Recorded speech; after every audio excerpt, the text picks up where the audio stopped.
ફરિયાદી સાથે ઇન્વેસ્ટમેન્ટના બહાને 69,74,800 રૂપિયાની ઓનલાઈન છેતરપિંડી આચરવાના ગુન્હામાં સંડોવાયેલ તેમજ કંબોડિયા ખાતે સાયબર ફ્રોડ આચરતી ગેંગ સાથે કામ કરેલ આરોપીઓને હૈદરાબાદ, આંધ્રપ્રદેશ અને નાગપુર, મહારાષ્ટ્ર ખાતેથી ઝડપી પાડતી સાયબર ક્રાઇમ સેલ, સુરત શહેર પોલીસને મળી સફળતા. આરોપીનાઓ મેક્રો કમ્પ્યુટિંગ સોલ્યુશન કો.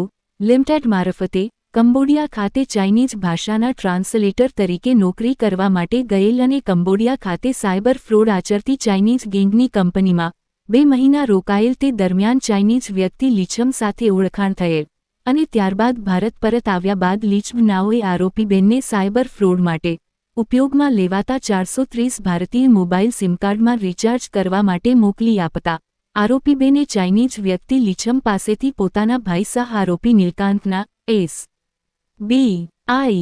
બેંકના ખાતામાં 1,72,000 રૂપિયા મેળવી તેમાંથી ₹1.29.000 ની રકમનું મોબાઈલ રિચાર્જ કરાવી અને કમિશન પેટે 43,000 રૂપિયા પોતે અને સહ આરોપીએ મેળવેલ હતા.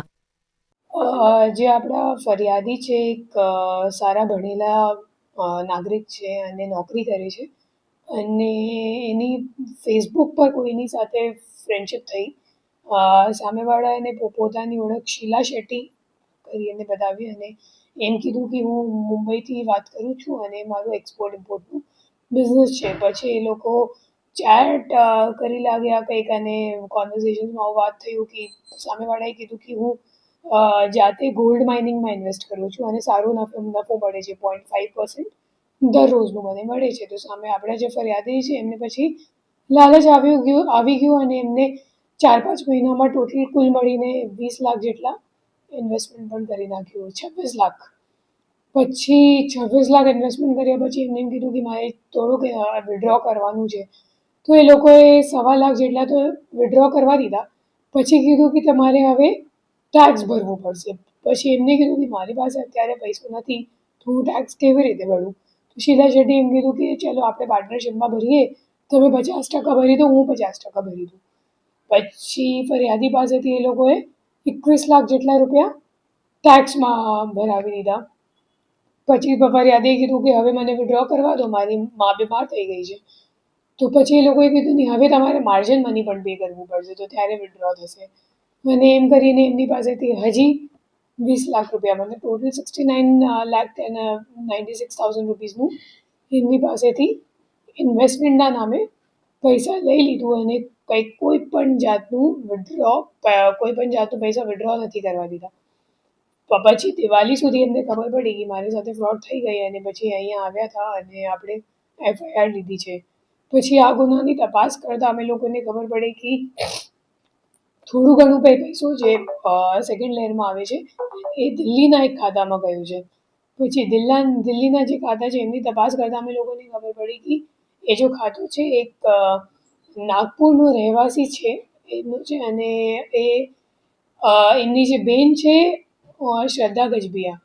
તો એ બંને જણા એક એસેન્સ કરીને કંપની રજિસ્ટર્ડ છે, એમના ડાયરેક્ટર્સ પણ છે અને એમના અકાઉન્ટમાં આવેલું હતું. પછી અમે લોકોએ શ્રદ્ધા ગજબિયાને ટ્રેસ કરવાની પ્રક્રિયા શરૂ કરી અને ખબર પડી કે એ નોકરી કરે છે હાલ હૈદરાબાદમાં.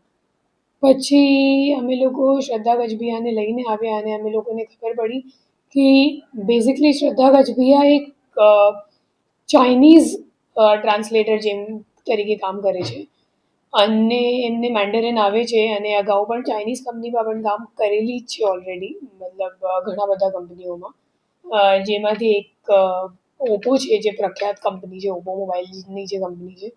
પછી એમને Naukri.com મારફતે ખબર પડે કે કંબોડિયામાં એક મેક્રો સોલ્યુશન્સ પ્રાઇવેટ લિમિટેડ કરીને એક કંપની છે એમાં એક ચાઇનીઝ ટ્રાન્સલેટરની જરૂરિયાત છે. પછી એમનું ઇન્ટરવ્યૂ થયું પેલા કંપનીમાં અને સામેવાળા એને પોતાની ઓળખ નીરજ ગુપ્તા કરીને આપી અને એમનું ઇન્ટરવ્યૂ લીધું ઝૂમ મિટિંગમાં. અને મિટિંગ લઈને પછી એમને જોબ ઓફર અને એમ્પ્લોયમેન્ટ કોન્ટ્રાક્ટ બધું એમને ત્યાં ગયા એના પહેલાં જ આપી દીધું અહીંયા ઇન્ડિયામાં જ. એના સિવાય એમનું વિઝા અને ટિકિટ વગેરે પણ બધું એ લોકોએ કરાવીને પછી એમને ત્યાં મોકલ્યું કંબોડિયા. કંબોડિયા જઈને એમને પહેલા દિવસ તો હોટેલમાં રોકાણ કરાવ્યા. હોટેલમાં રોકાણ કરીને પછી એમને કંપની સુધી લઈને ગયા આગલા દિવસ.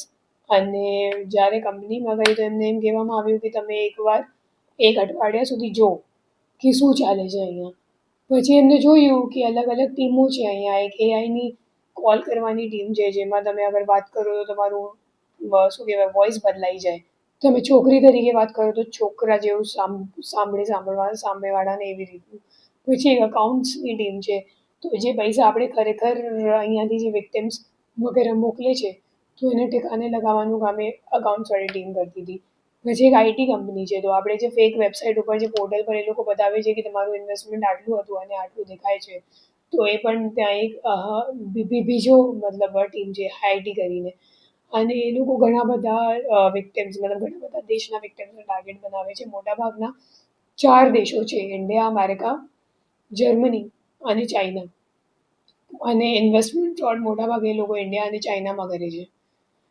ઓર બીજા બધા અને બીજા ફ્રોડ્સમાં તમે મેટ્રિમોનિયલ ફ્રોડ પણ ત્યાંથી થાય છે કે શાદી.com વગેરેમાં તમે સામેવાળાને પોતાની ઓળખ આપો કે મતલબ સામેવાળી છોકરી છે તો તમે છોકરા તરીકે વાત કરો. જરૂરી નથી, મતલબ એમ જરૂરી નથી કે તમે પોતે છોકરી જ છો. એ લોકો એવા યુઝ કરે છે, આર્ટિફિશિયલી ઇન્ટેલિજન્સ યુઝ કરીને વોઇસ પણ ચેન્જ કરી નાખે છે. તો એવી રીતની આખી પ્રક્રિયા ત્યાં ચાલતી હતી. અને એ લોકો એક ઇન્વેસ્ટમેન્ટ પોર્ટલને એક પ્રોજેક્ટ તરીકે બતાવતા હતા કે અત્યારે આ પ્રોજેક્ટ ચાલુ છે અને પતવામાં આવશે. તો એમનું એમ કહેવાનું હતું કે હું જ્યારે ગઈ તો ત્યારે એમનું જે ઇન્ડિયાવાળું પ્રોજેક્ટ હતું, એમનું એમ કહેવાનું હતું કે સામેવાળાએ કીધું કે તમે અત્યારે જુઓ કે એમ કે 1 અઠવાડિયામાં આ પ્રોજેક્ટ પતી જશે અમારું. તો એમ કરીને કદાચ એ લોકો ઘણા બધા પોર્ટલ ઊભા કરીને એમને એક પ્રોજેક્ટ ના રૂપે પ્રેઝન્ટ કરતા હતા. અને એમાં એ લોકો એક ચાઇનીઝ લીશમ કરીને એક ચાઇનીઝ મેનેજર હતો ત્યાં. તો એ ટીમ લીડર તરીકે કામ કરતો હતો અને બધાને બતાવતો હતો કે તમારે શું શું કરવાનું છે. અને ઘણા બધા વિશ્વના માણસો ત્યાં એમ્પ્લોય તરીકે મતલબ રોકાયેલા છે, જેમાં ભારતના પણ છે, પણ પાકિસ્તાની પણ છે, નેપાળી પણ છે, શ્રીલંકન્સ પણ છે અને ચાઇનીઝ પણ છે. તો એવા જે આપણે શું કહેવાય મિડલ ઇન્કમ કન્ટ્રીઝ અને પુઅર ઇકોનોમીઝવાળા જે લોકો હોય જે જોબની અપેક્ષામાં ત્યાં જતા રહે, પછી એમને $1,500 શરૂઆતમાં પેમેન્ટ કરવામાં આવે છે, $1,500 પર મંથ. તો આપણી જે મતલબ અત્યારે જે શ્રદ્ધા ગજબિયા છે, તો એમને ટોટલ એ લોકોએ $3,000 આપ્યું 2 મહિનાનો પગાર. પછી એ આવી ગઈ એમને એમ કીધું કે મારે અહીંયા નથી કામ કરવું.